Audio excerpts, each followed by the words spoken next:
Dad, please don't come to my wedding, okay? This surprise news of my daughter's wedding burst into my otherwise mundane days. My daughter, whom I've raised with all the love I could give, despite the many hardships. And now, she was telling me, face to face, that she didn't want me at her ceremony. On top of that, I was about to learn a terrible truth. No more pity from me. I've come this far, now I'm going to push them into a corner. My name is John. I'm an executive at a well-known company, working daily for the sake of my family. My life isn't filled with excitement, but it's peaceful enough. One day, a piece of happy news reached my otherwise unremarkable daily life, my daughter Elizabeth's engagement. But, my relationship with Elizabeth is a little complicated. That's because she's not my biological daughter. Elizabeth is my wife Susan's child from a previous relationship. At that time, Elizabeth was only 7 years old, a thoughtful and good child despite her youth. On the day we started living together, Elizabeth grinned and said, "Looking forward to being with you." "Ah. Dad." "Ahaha, the pleasure is all mine. But you don't have to force yourself to call me Dad, okay?" "But Mom said, when you really think of me as your dad, then you can call me that. Until then, Uncle is fine." "Oh, Big Brother works too." "Got it. Uncle. Nice to meet you." "Ha. Uncle, ha." It took about half a year before Elizabeth started calling me Dad. I was so overwhelmed with joy, I shed tears. Life with my wife Susan was harmonious, and I was happy surrounded by my beloved daughter. But it seems that kind of happiness was not meant to last. It all started around the time Elizabeth entered middle school. One weekend morning, I went to the living room and saw Elizabeth watching TV alone. Hoping to enjoy some family time after a long while, I sat down on the sofa a little away from her and tried to strike up a conversation. "Elizabeth, that show's pretty popular recently, isn't it? Is it popular at school?" "Maybe. Maybe." "Oh, hey. Since it's our day off, why don't the three of us go out for lunch?" "Huh. You know, I heard there's a new restaurant that's opened up nearby." "I'm not interested." "What?" She got up swiftly and left the living room with a dismissive air. I felt a pang of sadness at her unprecedented cold demeanor. Have I done something to upset Elizabeth? Or was it just a bad day? At that moment, I tried to convince myself it was just a fluke. But, her aloof attitude persisted the following days. Anxious, I decided to talk to my wife about it. "Hey, Susan. Do you think Elizabeth hates me? What's wrong? Did something happen out of the blue?" "No, it's just, she's been kind of cold since starting middle school." "Really? She seems normal with me. Is it just me then? Did I do something to upset her?" Then my wife, after a moment of thought, had a look of realization and said to me, "You know what? It's definitely adolescence and rebellion at the same time." "Rebellion?" "Yes, it's probably the double trouble of puberty and rebellion kicking in. Maybe it will calm down after a while." If that's the case, but is that really all it is? Especially with girls, there is not much we can do. It's better not to worry too much about it. So that's just how it is. Consoled by my wife's words, I decided to take it as, Elizabeth will eventually go back to the way she was. But a year later, even my wife began to treat me harshly. "You've been smelling lately. Are you taking your baths properly?" Yes, I am. I'm the last one to take a bath, and I even make sure to clean up afterward." Ugh. The idea of sharing a bath with someone as greasy as you disgusts me. My wife then turned to our daughter in the same room. "Right, Elizabeth?" My daughter agreed with a disgusted look on her face. "Seriously? I wish he wouldn't come near me because of the smell. And make sure his underwear isn't washed with mine, okay? I know, I feel the same way. Seriously, how long do we have to share the same space with him? Just breathing the same air for 3 seconds makes me nauseous." "Right. I feel sick too. How about we go out, just the two of us, right now?" "Really? Yay. I love you, Mom. So, you'll be on house duty. Make sure all the cleaning and laundry are done." With that, they left the room, leaving me behind. Since then, it's always been decided, I'm left out whenever they go out. They probably spend their time together badmouthing me. Sometimes, my wife would dress up and sneak out alone. Where she goes and what she does, I have no idea. This situation continued for many years. Time passed, and when Elizabeth turned 25, one day, she suddenly said to me, "Dad, I'm getting married." Married? I didn't even know she had a boyfriend. So, my daughter is at that age now. Reflecting on the history I had with Elizabeth, I was lost in nostalgia. "Congratulations on your marriage, Elizabeth. What's he like?" "What? It's none of your business." Trying to keep the conversation going with my distant daughter, I barely managed to say, "But, there will be a meeting with the families, right? I've already told him that my father is too busy with work. That can't be. As a father, I need to properly greet. Oh, and just so you know, don't come to the wedding." "What?" Her words left me in disbelief. What did she just say? Not come to her wedding? But I'm her father. Trying to suppress my confusion, I mustered the words. "Why not? It's absurd for a father not to attend his daughter's wedding." "What? Father? Don't make me laugh. I don't want to introduce someone as filthy as you as my father." "Filthy, old man? Haven't we lived together as a family all this time? Gross. You're not even my real father. Don't act like you're part of this family." As I choked on her harsh words, my wife joined in. "That's right. To my Elizabeth, you're nothing more than an ATM. ATM? What, you're surprised? The only reason I married you is that you worked at a good company and had a high income," my wife said bluntly. "But, that's a joke, right? We've been married for 20 years. I protested in disbelief. "Could you not? It's disgusting," she dismissed coldly. "Elizabeth's future husband works at an even better company than you. If she marries well, I have no obligation to stay with you anymore. What is that supposed to mean? You really think of me like that? If someone like you came to the wedding, you'd ruin her big day. If you care about Elizabeth at all, please don't come. You got that?" Faced with such a cold reality, I was speechless. I retreated to my room, eager to escape the tension. From then on, they treated me with even more disdain. As if I were something filthy to be avoided. Fearful of encountering them, my presence in the house became as minimal as possible. Then one day, I overheard a conversation between my daughter and wife. "Hey, Mom. He's holed up in his room again today. It's seriously creepy. Well, as long as he stays out of sight, it's bearable. He's probably just sleeping away, carefree as ever. It's a relief not to see his dirty face, but about the wedding, he really won't show up, right? I've told him off strongly, don't worry, he won't be there. I hope so. By the way, is the real dad okay? Will he definitely come?" As I listened, my daughter's words struck me like a blow. Did she just say, "Dad"? What does she mean? Isn't that supposed to be me? Then my wife said something unbelievable. "Don't worry, he's cleared his schedule. It's wonderful that your real father will be attending the wedding." Yeah. I wonder how many years it's been since I last saw Dad. I don't remember much, but I'm sure he'll be thrilled about my wedding. Of course, he will be. It's his own flesh and blood getting married. He must be overjoyed. Even though that other guy was ridiculously happy about it, knowing nothing, like a fool.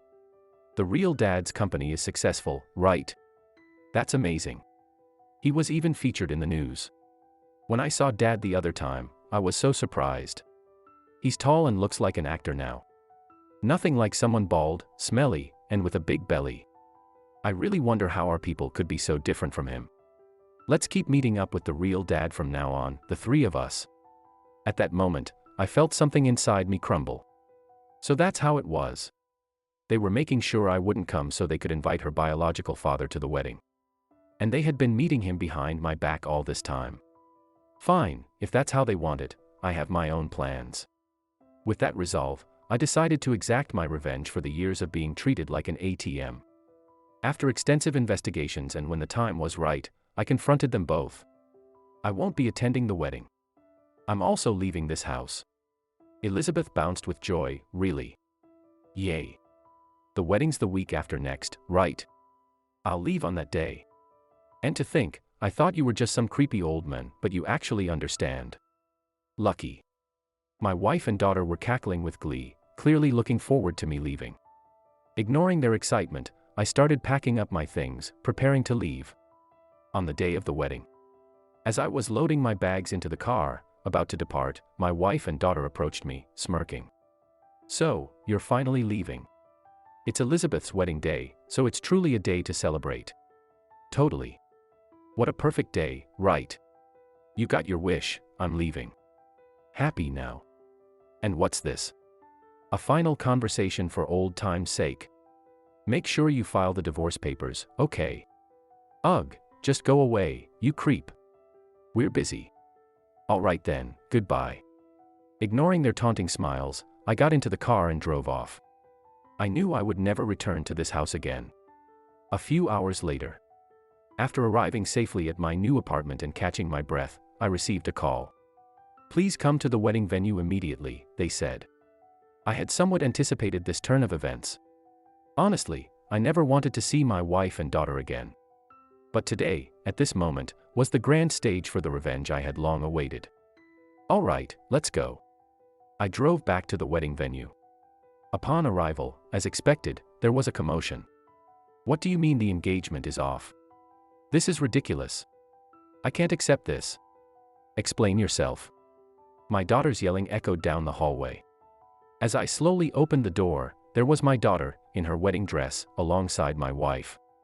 There were the groom-to-be, his parents, and grandparents. And then one completely unfamiliar man. He must be the real father. As I entered the room, my wife and daughter's eyes widened in shock. "What? You jerk, why are you here?" "I was invited," I replied simply. "Invited? There's no way." "It's true. Your fiancé's grandfather asked me to come." "What?" Indeed, the person who had called me was my daughter's fiancé's grandfather. He was someone who had greatly helped me when I was new to the workforce. "Grandfather. Mr. Brown and I still meet a few times a year. But I never imagined his grandson would be your fiancé. Seems like there's some kind of fate between us." "I don't understand." "You're connected to him. You're joking, right?" Mr. Brown, who had been listening quietly, began to explain to my daughter. Well, I was surprised too. When I heard that John's daughter was getting married at the same time as my grandson, I couldn't help but ask a few questions. And then, to think, the bride-to-be was my grandson's fiancée. There must be some connection with John. Unbelievable. Ignoring my ashen-faced daughter, Mr. Brown continued. "I had heard that Akio wasn't going to attend the wedding. Don't come to the wedding, you had said, right? So I informed my grandson beforehand. It's up to him to decide, but I wanted him to rethink whether you are the right partner for marriage. This can't be happening." Then the fiancé took over the conversation. "Yes, I was informed by my grandfather. I wanted to believe in you, so if your foster father had attended the wedding properly, I would have married you. But the man who was here turned out to be someone my grandfather didn't know." He glanced at the other father and continued. "I cannot marry a woman who disrespects her foster parent. Therefore, I declare our engagement is off right here." The engagement, off. The groom's declaration left my daughter pale as a ghost. "Please. Don't call off the engagement. It's already decided. I never thought you'd be someone who doesn't value family this much. It's different. This man isn't family at all. Not family after being raised for 20 years. What are you talking about? Thanks to John, you've been able to live up to now, haven't you? This is terrible, so cruel." As the engagement was called off, my daughter broke down crying uncontrollably. Then my wife started making desperate excuses. "Wait a minute, please. This man who came today is Elizabeth's biological father. Don't you think the real father should be at the wedding?" The room fell silent, and reluctantly, I responded. "I married you and became Elizabeth's father. There's no blood relation, but I've raised her as my true daughter all this time. So what about it? It's the wedding. Isn't it better if her real father comes?" "Yeah, I think so too. But that's only if he really is the blood-related father. Pointing at the man referred to as the real father, he looked startled and averted his eyes from me. "He is the real father. He's truly blood-related." As my wife explained hurriedly, I smirked slyly. "That's strange, isn't it? What? I had a detective agency investigate, and isn't that guy just your affair partner? That's. Only my wife seemed to have known this fact, as my daughter, who had been crying, also confronted her. What do you mean? It's different. Everyone, please don't misunderstand. This man is really Elizabeth's father. Mom, you introduced that man to me as my real father, didn't you? Elizabeth. I might have been young when my real father and I separated, but I still have a faint memory of his face. He certainly resembles my dad. So I believed him, that I was finally meeting my real father after such a long time. But he's completely someone else, and even Mom's affair partner. So I keep telling you he's not an affair partner. Do you have any proof? Then how would you explain this? I pulled an envelope from my bag and scattered its contents. They were photos, evidence of my wife's affair with the man. What? How do you have these? I had them investigated. Not only did you deceive your daughter and her real father, but you were also unfaithful. You're the worst. That's not. Wait. Forgive me. Forgive you. After all the abuse and being treated like a nuisance. I raised that girl thinking she was my real family. And to be betrayed like this, there's no way I can forgive you. I'm sorry. I apologize. So please, just stop. Shut up. I will never forgive you too. Got it? I'll be demanding every penny of alimony. Don't even think you can just be happy by yourselves. You better regret what you've done for the rest of your life. With that, I left the wedding venue. Later, my daughter's engagement was officially broken off. Various rumors circulated among our mutual friends, and it seems all her close friends have since distanced themselves from her. The rumors spread throughout her company, and with no place left for her, she resigned on her own terms. Of course, I finalized my divorce with Susan. With plenty of evidence of her infidelity, there was no way for her to refuse. After the affair partner transferred the alimony, he vanished from her life. Her plan to remarry and be supported failed, and now she's working day and night at part-time jobs. Naturally, my daughter, deceived by her own mother, has cut all ties with her. Thus, my family ended up completely falling apart. In the end, those who didn't value family faced a fitting outcome. Self-inflicted and beyond reproach. As for me, I'm surprisingly enjoying the single life. Now that I can freely use the salary I used to spend on my wife and daughter, I recently started keeping a dog. Alright, Max. Let's take the long walking route today. Woof. Together with my new family member, my beloved dog Max, I've embarked on a happy fresh start. From here on out, I plan to enjoy my own time.